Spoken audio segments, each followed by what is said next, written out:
Hey there, art nerds. So today I have a metallic acrylic marker review for you guys, and I'm going to show you how to use these metallic acrylic markers to make two different bookmarks. So make sure you stay tuned for that. I just think they are so cute. I wanted to kind of lead off with this is the project that we're going to be working on in this review. As with all of my videos, this video has been broken up into chapters, so please feel free to skip around to find the parts that are the most relevant to you. I will have the materials as well as my show notes in the description as well. Hey there, art nerds. So as you guys might know, I've been reviewing a lot of coloring supplies, and while these were not actually purchased specifically for coloring, they were purchased for a project that I'm doing with a class. And before they get totally wrecked up, I did want to, talk about them with you guys today. So I was looking for some metallic markers for holiday crafts, and I tried out a few. I actually bought some chrome markers. Give me a sec. These are terrible, or at least my experience with these are terrible. They are plastic nibbed chrome markers, and not only do I have trouble getting them to actually write on cardstock, but because they are plastic nib, they don't really put down a smooth sort of layer of the gold chrome paint. So they don't really work the way I was hoping they would work. I was hoping for something like almost like a gilded finish. And I also bought some white markers to do kind of like a gingerbread craft with them. And the white marker actually worked okay. So I figured before we went too far, I would at least like test these out with you. So this is a 30 color set. They are in metallics. They are brush tip and fine tip. And I got these over on Amazon. And like I said, I bought these mostly for some of the crafts, some of the art projects that I do with the St. Charles Parish Library. Metallics show up really nicely on colored papers, so I thought these would be fun. So today I figured I would test these out on white cardstock and on brown Kraft cardstock. I might try coloring something with these, but really I was thinking these are probably more for accents. So hopefully swatching both sides of them will give you an idea. That's Bowie meowing in the background. Joseph just came into this room, so he's saying hi and hopeful that he will be able to beggart a snack. But unfortunately, he's already had his dinner and he does not get a snack until 10. So I'm gonna go grab some white cardstock and we can start to swatch these. So as I mentioned earlier, these were purchased on Amazon. I am not familiar with this brand. I was just looking for some half decent markers that we could use for craft projects. It looks like most of the colors are metallic. Maybe not all of the colors are metallic, because that white looks like a regular white. And then some of these I can't really tell. It does say metallic pen on there, but then the white says metallic pen as well. So I guess we will find out. The packaging is really pretty cheap. If you like having your pins in a specific order, this is not going to hold that order. So these are IVSUN plastic bodied pens. I paid this much for them. As I mentioned, they have a brush tip, looks like a fiber brush, and then a bullet tip, looks like a fiber bullet tip. That's fine. I'm going to put the white aside for when we do the brown cardstock, and I'm just going to go ahead and start swatching for y'all. These are double-sided acrylic markers, so I'm going to start by swatching the brush side first and then do the bullet tip. Normally I'm not a big fan of bullet tip markers, but these work out pretty fine. Since these are acrylic markers, one would expect these to be pump action, but they're not, and they have fairly decent ink flow. The brush on these is a fiber tip brush though, and may be prone to fraying and getting torn up. So while these are acrylic markers, I wouldn't really recommend these for rough, untreated surfaces like wood. You may want to sand them down and prime them before you apply these markers, or maybe do a couple of coats of paint just so that they don't tear up that fiber tip. I have no issues with the ink flow, but I do wonder if perhaps the metallic particles might settle out over time. And these are not as metallic as you might think. They just have like a hint of metallicness to them. I do think we have a pretty color selection, and it kind of reminds me of like medieval tapestries. Honestly, these are like a little bit better than I expected them to be. My hopes were not high after those chrome markers. They are primed and ready to go, so that also means when they start to run dry, there's probably not much you can do, and with metallic markers, they may start to run dry and gunk up pretty quickly. They are hard to cap, uncap, and grip because of the way the plastic is. It's just if you have dry hands, if you have grip strength issues, these are not going to be the best for you. They do have a metallic element. It's a little bit hard to see on this paper, but some of them are better than others, and I think on a shinier surface you might get a better result, and these might be really nice for accents. So now I want to try them and the white on this brown or craft paper cardstock. I wanted to see how much opacity these markers had, so I'm testing them out on a brown Kraft cardstock. They have a decent amount of opacity, but at this point it made me wonder if maybe we could build up some of that opacity and build up some of that metallic appearance by layering them. And that is something I'm going to test in a little bit. Still no real issues with fraying or abrasion, losing the point, anything like that. And if you're doing just one layer, there isn't a problem with it tearing up the paper, but I will recommend that if you're going to do multiple layers, you allow them to dry in between, especially on something like craft paper, which abrades very easily and can clog up your markers.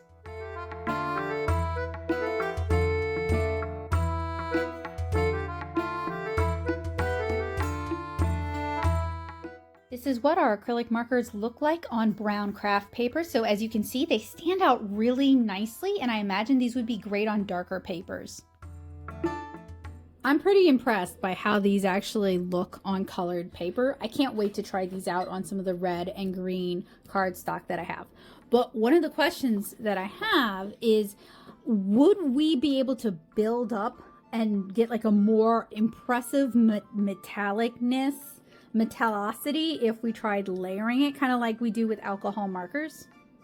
For this first layering test, I did not allow the marker to dry in between layers, and I did find that subsequent layers tear up the paper. So if you want to build up color, I would recommend you allow the paper to dry in between layers. Okay, so these definitely need to be allowed to dry between layers because they can start to abrade the paper. They are not alcohol based, so I will try that again. For the second test, I allowed the marker to dry completely between layers, and I found that not only does it layer very nicely, but you can really build up that color opacity. So this is going to be helpful if after the first pass, you're not satisfied with the opacity.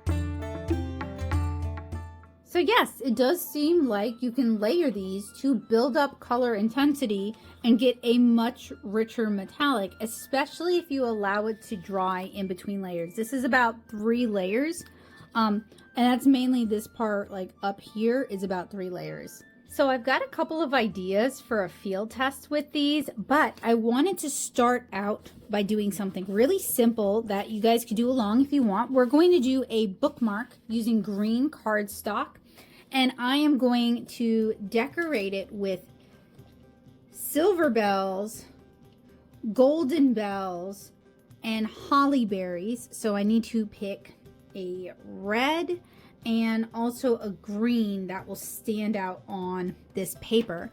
And then we can also add in some white highlights. For this little bookmark field test, I wanted to try out both the brush tip and the bullet tip. So I'm using the bullet tip to draw some little red holly berries. So I'm starting out with just simple circles and filling those in. I also wanted the holly leaves to stand out on the paper itself. So I'm using a lighter green than I might normally do. You can see that they start out a little bit more transparent and then dry more opaque. But as you guys remember, we can build up that color and that opacity. We can also hide those like coloring lines if you go back over it. So that's up to you and you know how much you want to really refine and tweak this project. The holly leaves are pretty simple. It's like 2 little points on each edge and then they come to a fine point. For the silver balls, or silver bells, I'm doing the same sort of thing, using our silver marker, slightly larger circles, and filling it in with the bullet nib. For the little golden bells, I'm using the brush since we are covering a larger area and I wanted a little bit more nuance. I'm going back over it again with the same colors so that we can get that more opaque sort of fill. I did allow the prior layer to dry first before I put on the secondary coat. And this really kind of cleans things up. It hides the scribbliness and the lininess of it, and it really helps it stand out on this darker green cardstock. All in all, I found these markers really fun to doodle with, especially on darker papers like this. You get a really satisfying result. And I'm going to add a little detail stripe line down the center of our holly leaves. I'm going to add a little white highlight to our holly berries as well as to our bells. And I'm also going to add a little black line, this is using a Sakura Pigma, on the bells to show kind of the little opening on the silver bells.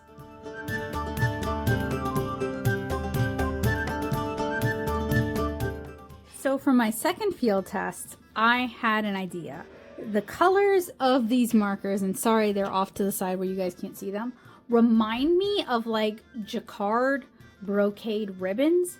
So I found this really lovely blackberry one, or it might be raspberries, they kind of look like blackberries to me, that I thought would be a really cool reference to try and replicate here. So what I'm going to do is I'm going to sketch it in with pencil first, and then try to color it in with the brush markers. Now, one of the things that I noticed with those chrome markers I showed you guys at the beginning is they don't want to go over graphite or blue lead or anything like that. So I'm going to try to draw lightly, and it might be difficult to see what I've drawn, but that reference is really mostly for me. Sorry. So I guess it's time to get drawing. So I'm referencing the brocade pattern pretty closely. I thought it was really pretty. So I kind of sketched in a rope-like pattern as our border, and then I'm going in and sketching in just kind of rounder shapes for our berries, and then I'm adding in kind of arabesque shapes or round curvy shapes for our leaves. I've selected the markers that I want to use, and I'm going to start by sketching in the berry so you guys kind of see what I'm doing here, and then I'm going to fill in the berries from there. So I think it's hard for me to see because it's time-lapse so fast. I'm using the brush tip to sketch in the berry shapes, and then I'm just filling it in. And like I did with the green cardstock, I'm going to allow all my layers to dry before I try to layer on top of them. Fortunately, this is a fairly busy pattern, so we have a lot we can be working on. I am using a dark silver to create the background for our braid, and I'm going to use the same colors in the raspberries as I do on the braid. So I'm kind of outlining the exterior of the braid with the black and then filling that in. And it's fine if I kind of mess up or go into the braid because I am going to be covering that later on with the colors from the berry, so I'm not worried about that. You could also choose to fill in the background behind the berries and leave no craft paper visible. I like the craft paper, so I'm kind of working with it. This ended up being my favorite of the two bookmarks, although I think both of them are very cute. This is a very satisfying and fairly easy project to do. I find working on colored papers with opaque or colorful materials is always really satisfying to do. It's very easy, but it looks more complicated than it is, and it looks really pretty. This is a really good sort of rainy day activity. Then I'm outlining my arabesques and my curve shapes with a bright green metallic marker, and then going in with a slightly darker color, it looks like, and it may be the same color and it just dries lighter. These do go down darker and then they dry a little bit lighter than they are. And that's why it was helpful to have swatches on two types of paper so you can see how it affects the paper. But I'm adding these kind of like fern-like fronds. Then I wanted to do a secondary layer on our dark background, just to fill it in, and because once I start doing the raspberry colors, the reds and the purples on top of it, it's going to be harder to clean that up. So I felt like now was a good time to do this. Also, it took me like an hour or so to do this. I took a break in between for dinner. I think I may have gone somewhere. So this is just kind of like a, you know, take your time, rush it. Don't rush it, I mean. Enjoy the process. And I was also just kind of like noodling around and experimenting, seeing how close I could replicate the ribbon. So I was pretty happy with the results. That's something that I really love about noodling around and sketching, is sometimes you can just experiment and play and find that you're really happy with what you ended up with. If you're looking for a more sturdy cardstock bookmark, you can actually cut it out of like a cereal box and then use a decorative paper on the side that shows the cereal box to, you know, cover the cereal box, and that'll give you a much heavier bookmark. You could also laminate it after you're finished if you want to. So you can see I like doubled up my layers to make sure we get that really nice metallic opacity. Now I'm going over our berries and I'm adding in a highlight with like a lighter pink. And I really love how these colors stand out.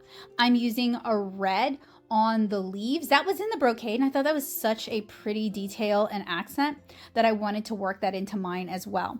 I used some watercolor weights while I stepped away to hold it flat and allow it to dry.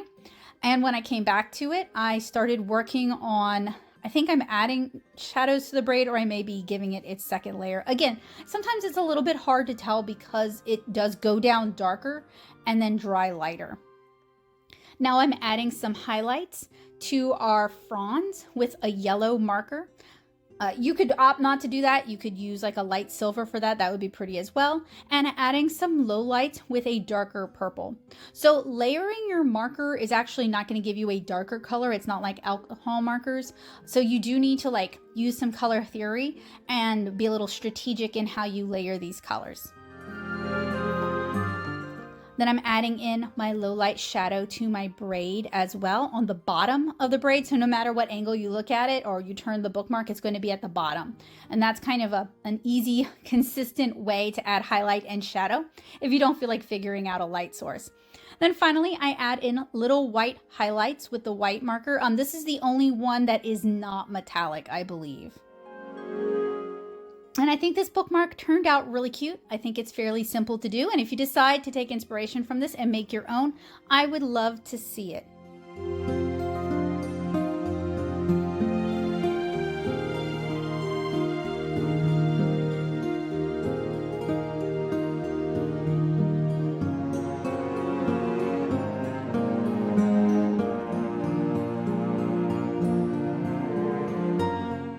These are more fun than I expected and seem to work really well on colored paper. These could be really fun for homemade Christmas cards and decorations. While the fiber tip does get chewed up and the bullet nib does chew up paper, ink flows better than I expected and layering works a lot better than I initially expected.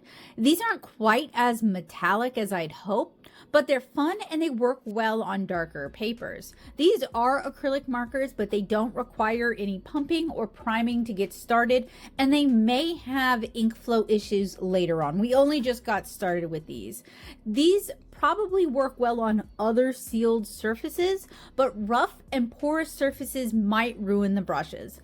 I paid $19.99 for these on Amazon. They're currently on sale for Black Friday for around $15, so the price does vary.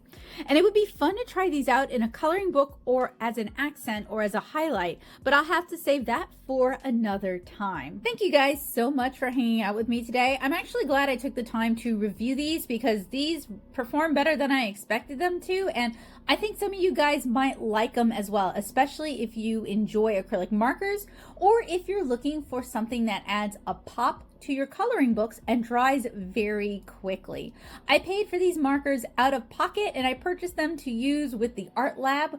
That is a monthly art class I teach with the St. Charles Parish Library. So by the time I'm done with these might be quite chewed up.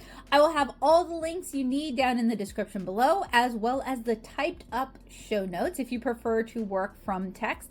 If you enjoyed this video, don't forget to leave me a thumbs up. If there are any other coloring supplies you'd like to see me review, let me know down in the comments. And I hope that this video was helpful, useful, informative, and inspiring. Have a wonderful day, guys. Bye.